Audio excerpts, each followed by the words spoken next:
देखिए, पहले तो हम सरकार का इस निर्णय का स्वागत करते हैं, होटल एसोसिएशन और हम लोग सब मिलकर, जितने भी हमारे होटल मित्र हैं।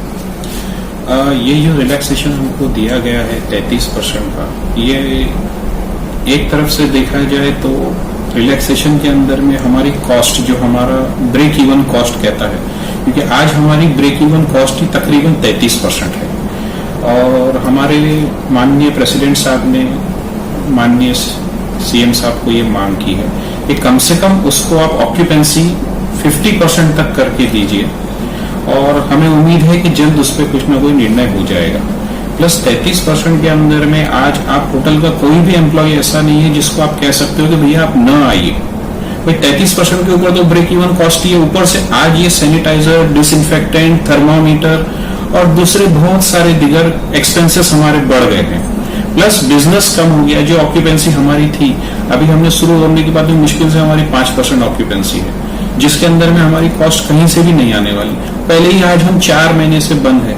इसके अलावा हमने, माननीय हमारे प्रेसिडेंट साहब ने 3-4 बार मांग की है कि भैया इस लॉकडाउन पीरियड के अंदर में, उसके अलावा जो अभी समय चल रहा है, इसके अंदर में जो अभी मिशन बिगिन जो स्टार्ट हुआ है, उसके अंदर में भी आप हमको इलेक्ट्रिसिटी के अंदर में रिलैक्सेशन दीजिए। इलेक्ट्रिसिटी के अंदर में हमने जो रिलैक्सेशन मांगा है वो इस तरह से मांगा है कि लॉकडाउन पीरियड के अंदर में आप हम पे कमर्शियल का मत लगाइए। हमने उनको ये नहीं कहा कि इलेक्ट्रिसिटी आप हमको माफ कर दीजिए। हमने ये मांगा है कि भी आप इलेक्ट्रिसिटी का कमर्शियल न लगाते, आज हमको रेसिडेंशियल का लगा के दीजिए।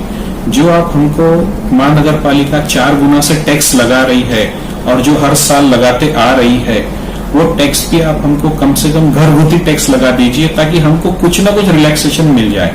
प्लस इसके अलावा हमने सेंट्रल गवर्नमेंट से और स्टेट गवर्नमेंट से मांग की है, हमने सारे होटल्स वालों ने, कि हमको जीएसटी के अंदर में कुछ ना कुछ राहत मिलनी चाहिए, जिसकी हमको उम्मीद है कि कुछ ना कुछ हमको उसमें मिलेगा। प्लस 33% में तो हमारा गुजारा नहीं हो सकता। नहीं, देखिए मैं आपको बताऊं, कुछ उसके अंदर में अच्छा है, कुछ बुरा है। अच्छा मैं आपको पहले बता देता हूँ। अच्छा ये है कि भाई गेस्ट अगर नीचे एरिया के अंदर में नहीं आएगा तो हमारे स्टाफ की और हमारे खुद की भी सेफ्टी है, सिक्योरिटी है। लेकिन उसके अंदर में ऐसा है कि गेस्ट को भी आप कितने समय तक आप रूम में रोक पाओगे, गेस्ट को आप कितने समय तक कमरे में ठहर पाओगे। ठीक है, उन्होंने हमसे कहा है कि भैया वो जाने के बाद में हमको उस रूम को डिसइंफेक्टेंट पूरी तरह से करना है, वो रूम हमको बंद रखना है, उसके बाद में उसका साइकिल पूरा होने के बाद में वो रूम हमको ओपन करना है। इसके अलावा एक चीज और भी इन्होंने हमसे जो कही है वो ये कही है कि भी लिफ्ट के अंदर में हमारे सिर्फ 2 ही आदमी से ज्यादा हमको लिफ्ट में अलाउ नहीं करना है। गेस्ट जैसे ही चेक इन करेगा उसकी ट्रेवल हिस्ट्री लेनी है। ट्रेवल हिस्ट्री लेने के अलावा अगर इंटरनेशनल गेस्ट है तो ये भी देखना है कि भाई वो इंटरनेशनल गेस्ट कोई कंटेमिनेटेड जोन से तो नहीं है, या डोमेस्टिक गेस्ट है तो कंटेमिनेटेड जोन से तो नहीं आ रहा है। ये सारी बातें हैं। इसके अलावा एक जो हमारे को जो बड़ा माइनस पॉइंट नजर आता है कि हमारे को F&B का बिजनेस के अंदर में हमको कोई भी लाभ नहीं मिलेगा। इसके अंदर में हमारे को रूम सर्विस ही प्रमोट करनी है कि भैया हम आपको खाना कमरे के अंदर में पहुंचा के देंगे। इवन आज हमारे जो डे टू डे एक्सपेंस है वो भी हमारे काफी बढ़ गए, क्योंकि इसके अंदर में जो गेस्ट कस्टमर को, हमारे स्टाफ जो कस्टमर को अटेंड करने जाएगा, उसको पीपी किट पहनना है, उसको फेस मास्क लगाना है, उसको शील्ड लगानी है, उसको ग्लव्स पहनने हैं, उसको हर 3-4 घंटे में सैनिटाइज पूरे एरिया को करना है। ये भी कॉस्ट हमारी काफी बढ़ गई है। देखिए साहब, अभी की स्थिति तो ऐसी है कि मरता क्या ना करता। अभी की स्थिति तो ऐसी है कि वो एक्सपेंस हमको उठाने हैं। प्लस आज सपोज अभी मेरा कोई क्लाइंट है जो मेरे यहाँ से काफी समय से आ रहा है, और अगर मानिए कि वो मुझे एक अमाउंट दे रहा है, अब वो इस समय मेरे पास आता है, तो मैं उससे कुछ भी पैसे बढ़ा के तो नहीं मांग सकता हूँ। चाहे वो कितना भी पुराना क्लाइंट हो, कितना भी अच्छा क्लाइंट हो, कितना भी सज्जन क्लाइंट हो, मैं उससे पैसे बढ़ा के नहीं मांग सकता। सैनिटाइजर के नाम से, डिसइंफेक्टेंट के नाम से, मास्क के नाम से या ग्लव्स के नाम से मैं उससे ये कॉस्ट नहीं मांग सकता। मैं उससे ले सकता हूं तो सर्विस के नाम पे ले सकता हूं, या और भी अगर मैं कोई उसको एडिशनल फैसिलिटीज दे रहा हूं। लेकिन आज की स्थिति के अंदर में सारी एडिशनल फैसिलिटीज के ऊपर में रोक लगी है। सारी एडिशनल फैसिलिटीज के ऊपर में कंप्लीटली रोक है। इसके अंदर अभी तो हमारी ऐसी है कि जो कुछ भी है हमारी ही कॉस्ट के अंदर में हमको एडजस्ट करना है, हमारे को उसके अलावा कोई भी एक्स्ट्रा सपोर्ट नहीं है।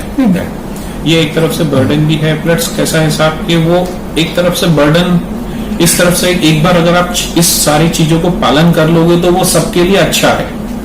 इन सारी चीजों का अगर आप पालन कर लेते हो तो इन सबके लिए अच्छा है। प्लस ये जो हमारे माननीय कमिश्नर साहब का आया है कि भाई उनकी फ्लाइंग स्क्वाड कभी भी आके उसको इंस्पेक्शन करेगा, ये डर से मेरा मानना है कि सारे होटल वाले उसको करेंगे और उसका पालन करेंगे। और हमारे सारे ही जो नागपुर रेसिडेंशियल होटल एसोसिएशन वाले लोग हैं वो सारे ही तकरीबन सारे ही लोग इसका पालन कर रहे हैं और हम लोग करेंगे इसका। नहीं चर्चा सत्र या कॉन्फ्रेंस के अंदर उन्होंने जो ऑर्डर दिया है उसके अंदर उन्होंने परवानगी के साथ में दिया है कि आप 15 लोग से ज्यादा का आप कॉन्फ्रेंस नहीं रख सकते हो, subject to social distancing. Right.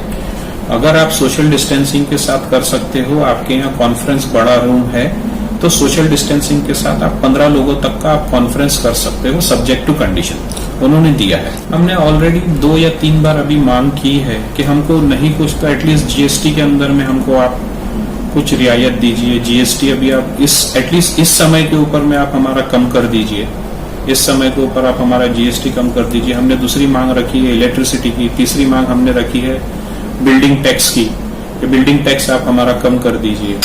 इसके अलावा हमने जो सरकार से ये भी कहा है कि भी हमारे पैकेजेस जो इतने आपने दी है सरकार ने सारे एमएसएमई के थ्रू पैकेजेस, उस पैकेज के अंदर में भी हमने मांग रखी है कि हमको निश्चित तौर पे कुछ ना कुछ आप उसके अंदर में कर दीजिए। वो हमने सरकार के सामने मांग रखी है और हमारी उम्मीद है कि माननीय मुख्यमंत्री साहब इस बात के ऊपर में कुछ ना कुछ निर्णय लेके हमारे लिए कुछ ना कुछ सहयोग करके हमारे लिए करेंगे। सर आज ही देखिए साहब, मुझे जितनी जानकारी है उसके अंदर में मुझे ये मालूम है कि हमारे को हमारी होटल का रजिस्ट्रेशन एमएसएमई के अंदर में करना है। ये हमारे पास जानकारी कुछ दिनों पहले आई है और हमने हमारे होटल्स का रजिस्ट्रेशन उसके अंदर में किया है, बट अभी भी हमारे पास में स्थिति क्लियर होके नहीं आई है कि उसमें हमको क्या बेनिफिट मिलेंगे। जरूर हमको उनके तरफ से इस तरह से आया है बोलने, मैंने भी वो सुना है और मुझे पता भी चल गया था, तो हमने ऑलरेडी रजिस्ट्रेशन किया हुआ है उसके अंदर में, बट अभी हमारे पास में क्लियरेंस नहीं है कि हमको उसके अंदर में क्या बेनिफिट मिलेंगे। लेकिन जबकि गडकरी साहब है तो उम्मीद है कि कुछ ना कुछ होगा। उनसे हमको उम्मीद है कि वो हमारे माननीय नेता है और उनसे हमको उम्मीद है कि कुछ ना कुछ तो वहां से हमको राह बनेगी, रास्ता बनेगा कुछ ना कुछ। देखिए साहब, संदेश का तो ऐसा है कि ये वक्त की मार है और देखिए मैं आपको बताऊं किसी एक पर्टिकुलर बिजनेस पे नहीं है, ये हर एक किस्म के बिजनेस के ऊपर में है। तो बस हमको व्यापारी भाइयों को साथ में समय रहते हुए ये सारी चीजें करनी है। उम्मीद है कि सरकार भी इसमें हमारी कुछ मदद करेगी और ये हमारे कुछ न कुछ आसान हो जाएगा हमारे। मैं अफजल अबूबकर मिठा, ओरिएंट ग्रुप ऑफ होटल की तरफ से मेरा ये संदेश है कि हमने सोशल डिस्टेंसिंग का पालन करना चाहिए, हमने फ्रीक्वेंटली हैंड वॉश करना चाहिए, सैनिटाइजर हमने यूज करना चाहिए, हमने हर समय मास्क लगा के ही रहना है और अगर बहुत जरूरी हो तो ही हमें बाहर जाना है।